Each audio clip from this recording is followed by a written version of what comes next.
கருப்பை ஆதவன்.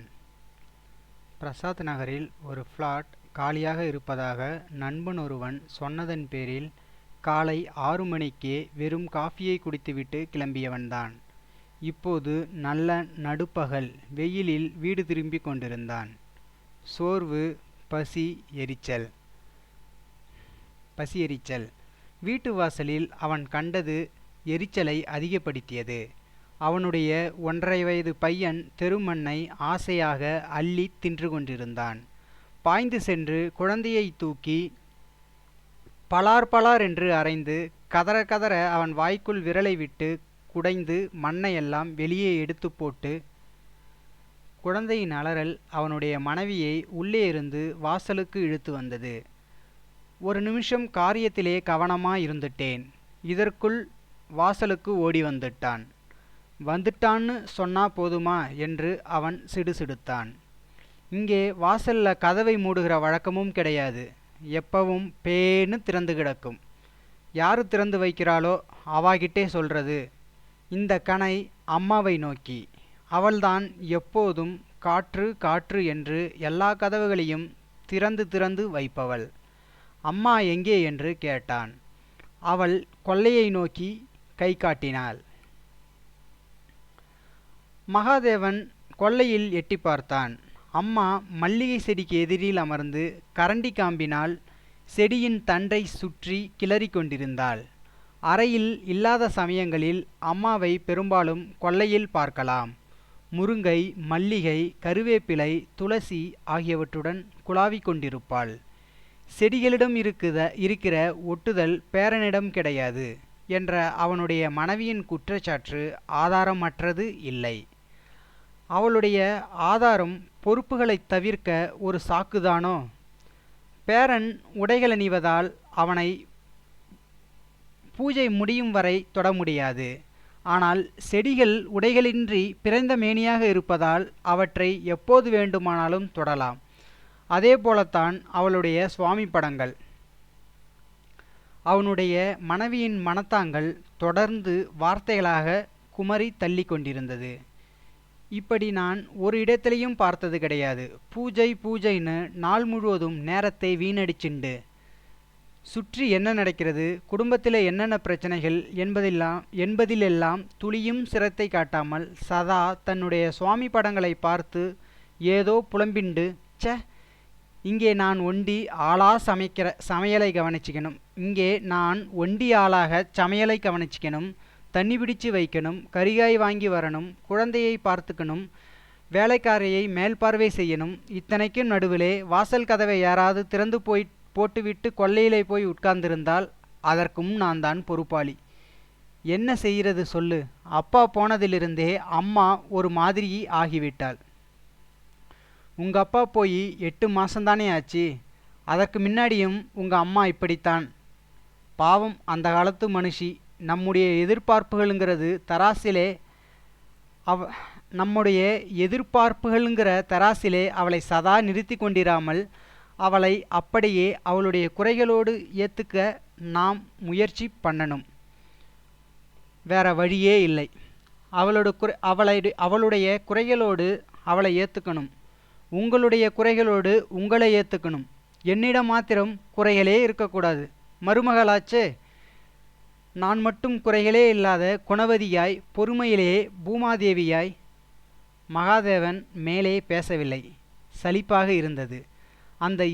அந்த இருவருவாள் மனைவி தாய் கொஞ்சம் அனுதாபமாகவும் இருந்தது. வீட்டின் 4 சுவர்களுக்கிடையில் இவர்கள் எவ்வளவோ மகிழ்ச்சியாய் இருக்கலாம். பிரச்சனையே இல்லாததையெல்லாம் பிரச்சனையாக்கி கொண்டு. சே. அவன் உடைமாற்றி கொண்டு வந்தபோது அம்மாவும் கொல்லையிலிருந்து வீட்டுக்குள் நுழைந்தாள். என்ன, காயா பழமா என்று அவனை பார்த்து கேட்டாள்.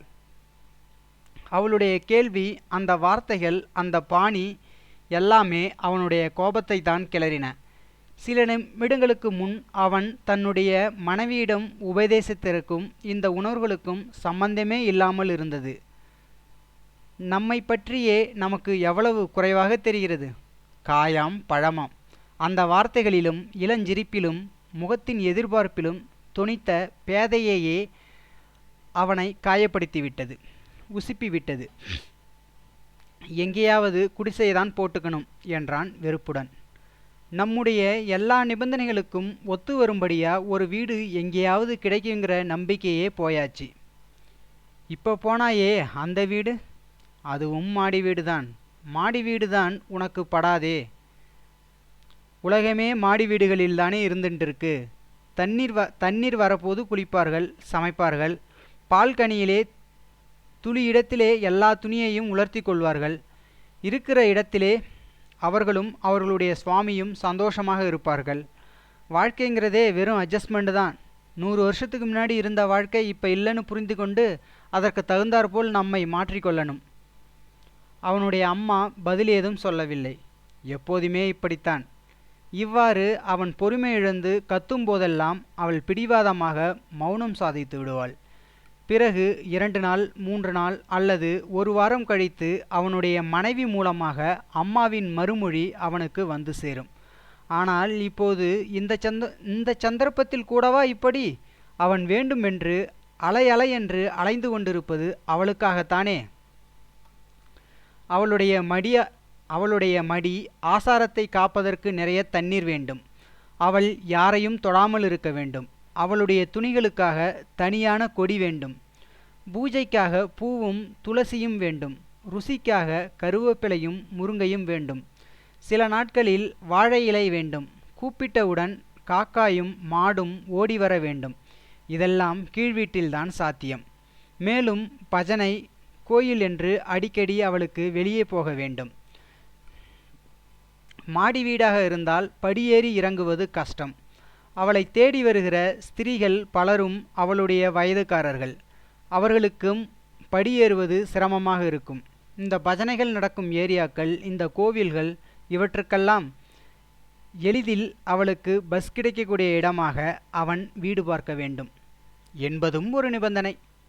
ஆம், கீழ்வீடாக இருக்க வேண்டும். அதுவும் அம்மாவுக்கு சௌகரியமான ஏரியாவில் வேண்டும் என்று பார்ப்பதால்தான் இப்போதைய வீட்டிலிருந்து இதுவரை காலி செய்ய முடியவில்லை. வீட்டுக்காரனோ என்றால் அடிக்கடி ஆபீஸுக்கு டெலிஃபோன் செய்து வீடு எப்போது காலியாகும் என்று விசாரித்து கொண்டே இருக்கிறான். அவனுடைய மாப்பிள்ளைக்கு இங்கே மாற்றலாகி போகிறதாம். அவனுக்காக தேவைப்படுகிறதாம். பொய்யாகத்தான் இருக்கும். யார் இப்போதெல்லாம் உண்மை பேசுகிறார்கள்? பிறர் நலனை நினைக்கிறார்கள். எங்கும் பொய்யும் புரட்டும் தான். சுயநலம்தான். சதியும் துரோகமும் தான். ஆபீஸிலும் அப்படித்தான். வீட்டில் தனது மடியாசாரத்தை காப்பாற்றி கொண்டு தனது சாமியை வெகுளியாக கும்பிட்டு கொண்டு தனது நம்பிக்கைகளின் சிறிய கோட்டையினுள் ஒளிந்து வாழும் இவளுக்கு வெளியுலகின்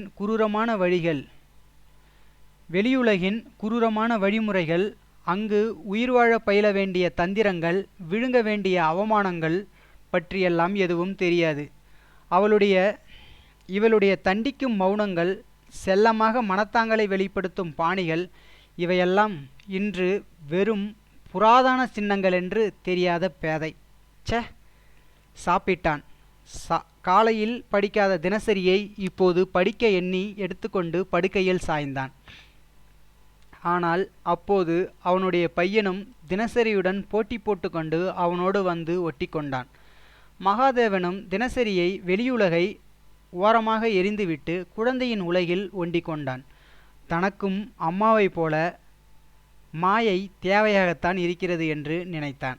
குழந்தைக்காக யானையாகவும் குதிரையாகவும் கோழியாகவும் காக்காயாகவும் மாறினான். வீட்டு பிரச்சனைகள் இல்லாத காட்டுக்குள் ஒளிந்தான். ஒரே ஒரு காட்டிலே. பிறகு ஏதோ ஒரு கட்டத்தில் குழந்தை தூங்குவதற்கு முன்பே அவன் தூங்கி போனான். மீண்டும் அவனுக்கு விழிப்பு வந்தபோது அறையில் இருள் சூழ்ந்திருந்தது. மணி 7:30 இருக்கும், அல்லது 8. மேடை மீது இருந்த கைக்கடிகாரம் 8:15 என்றது. ஒரு விடுமுறை நாள் முழுவதுமாக வீணாகிவிட்ட வருத்தத்துடன் அறைக்கு வெளியே வந்தான். வாங்கோ என்று மனைவி வரவேற்றாள். அப்பவே எழுப்புவதற்கென்ன? 2-3 தடவை எழுப்பினேன். நீங்கள் எழுந்திருந்தால்தானே. மேலும் உங்க அம்மாவும் தூங்குட்டுமடி, பாவம்னு என்னை தடுத்துட்டாள். மாமியார் சொல்லை தட்ட முடியுமா? முடியாதுதான். அவனுடைய அம்மா தன் பேரனுடன் ஞாயிறு மாலை திருப்புகழ் வகுப்புக்கு சென்றிருப்பதாக அறிந்து சற்றென்று மனைவியை இறுக அணைத்து கொண்டான். சீ, என்ன மேலெல்லாம் ஒரே வேர்வை என்று அவள் திமிரினாள். எனக்கு அதுதான் பிடிச்சிருக்கு. சீ, என் மேலெல்லாம் ஒரே வியர்வை என்று அவள் திமிரினாள். எனக்கு அதுதான் பிடிச்சிருக்கு. அப்பா, இந்த தொந்தி வேற நாளைக்கு நாள் தொந்தி பெரிதாகி கொண்டே வருது. உங்களுக்கு வயதாகிறது இல்லையா? உங்க அம்மாவும் அப்படித்தான் சொல்லி கொண்டிருந்தாள் இன்றைக்கு. அப்படியா? ஆமாம், நீங்க அசந்து தூங்குறதை பார்க்க பார்க்க உங்க அம்மாவுக்கு தாளலை. பாவம், வர வர அவனுக்கு அலைச்சலே தாங்கிறதில்லை. வயசாயிடுத்து இல்லையா என்று சொல்லி கொண்டிருந்தாள். அதற்கு நீ என்ன சொன்னாய்? ஒரு வயசும் இல்லை, அவருக்கு சோம்பேறித்தனம் அதிகமாயிடுத்துன்னு சொன்னேன். வெளியே போகாத தினங்களிலே கூட அவர் தூங்காமல் தான் இருக்கிறாராக்கும்னு சொன்னேன். ஆனால் உங்க அம்மா ஒன்றையும் காதில் போட்டுக்க தயாரா இல்லை. பாவம் பாவம்னு சொல்லிண்டே இருந்தா. பல நாட்களில் ஆஃபீஸிலிருந்து வந்தவுடனே நீங்க படுக்கையில் விழுந்து விடுவதை சொல்லி கொண்டிருந்தா. பாவம், அவனுக்கு உடம்பே சரியில்லைன்னு வருத்தப்பட்டு கொண்டாள். மனைவியின் நைச்சியத்தை புரிந்து கொண்டு மகாதேவன் பெரிதாக சிரித்து விட்டான். அம்மாவின் மீதிருந்த கோபம் இப்போது மறைந்து போயிற்று. பாவம் அம்மா. தாய்ப்பாசத்துக்கு பழசு புதுசு, ஆசாரம் நவீனம் என்று எதுவும் கிடையாது. அம்மாவின் அன்பு தனியானதுதான். 4 நாள் கழித்து அம்மாவின் பதில் வந்துவிட்டது மனைவியின் வாயிலாக. அந்த பிரசாத் நகர் வீட்டையே முடிவு பண்ணிவிடலாம்ங்கிறா அம்மா. அது 2வது மாடியாச்சே, உங்களுக்கு பரவாயில்லைன்னா அவளுக்கும் பரவாயில்லைங்கிறா. மகாதேவனுக்கு அம்மாவின் மீது அனுதாபம் அதிகமாகியது. 2வது மாடினா உனக்கு கஷ்டமாச்சே என்று அம்மாவிடம் வந்தான். என்னை பற்றி கவலைப்படாதேடா என்றாள் அம்மா. என் சௌகரியங்கள் அவ்வளவு முக்கியமில்லை. ஆனால் நீ தினம் ஆஃபீஸ் போக வேண்டியவன், எங்கெங்கோ அவசியமாக வெளியே போக வேண்டியவன். அடிக்கடி மாடி ஏறி இறங்கிறது உனக்கு கஷ்டமாக இருக்காதே? அதை பார்த்துக்கோ. எனக்கென்ன கஷ்டம் என்று அவன் சிரித்தான். அவன் அம்மா பேசவில்லை. அவனும் அவளுடைய சௌகரியத்தை பற்றி அதற்கு மேல் கவலை தெரிவிக்கவில்லை. அவனுக்கு வெட்கமாக இருந்தது. தன்மேலேயே வெறுப்பாக இருந்தது. குழந்தைக்காக என்று சமாதானம் செய்து கொண்டான். கீழ் வீடுகளில் இருக்கும் வரைக்கும் குழந்தையின் மண் தின்னும் வழக்கம் போகாது. அடுத்த ஞாயிறும் அவனுக்கு வீணாயிற்று. புதிய வீட்டுக்கு சாமான்களையும் குடும்பத்தினரையும் கொண்டு சேர்த்து முக்கியமான சில பொருட்கள், உடையக்கூடிய பொருள்கள் போன்றவற்றையும் மேலே கொண்டு சேர்க்க பலமுறை படி ஏறி இறங்கி திடீரென்று ஒரு கட்டத்தில் அவனுக்கு மூச்சடைப்பது போல் இருந்தது. கைகால்கள் படபடத்தன. அப்படியே தரையில் உட்கார்ந்து விட்டான். புதிய வீட்டின் தரை சற்று தூரத்தில் அவனுடைய அம்மா அவனை அனுதாபத்துடன் பார்த்த வண்ணம், உனக்கும் வயதாகிவிட்டது என்று அந்த பார்வை சொல்கிறதோ? அவனுக்கு ஓடி சென்று அவள் மடியில் தலையை சாய்த்து கொள்ளலாம் போல் இருந்தது. இப்படி செய்ய முடியாத தாபந்தான் அவ்வப்போது கோபமாக மாறியதோ? இந்த சோர்வு, இந்த மூச்சு வாங்கல், கைகால்களில் கணக்கும் வருடங்கள், திறந்திருந்த ஜன்னல்களின் வழியே தூரத்தில் தெரிந்த மரங்கள், கட்டிடங்களின் உச்சிகள் அருகில் வந்துவிட்டது போன்ற வானத்தின் நீளம் ஏற்படுத்திய வெறுமை உணர்ச்சி. அவன் திடீரென அனாதையாக, அகதியாக உணர்ந்தான். கருப்பை ஆதவன்.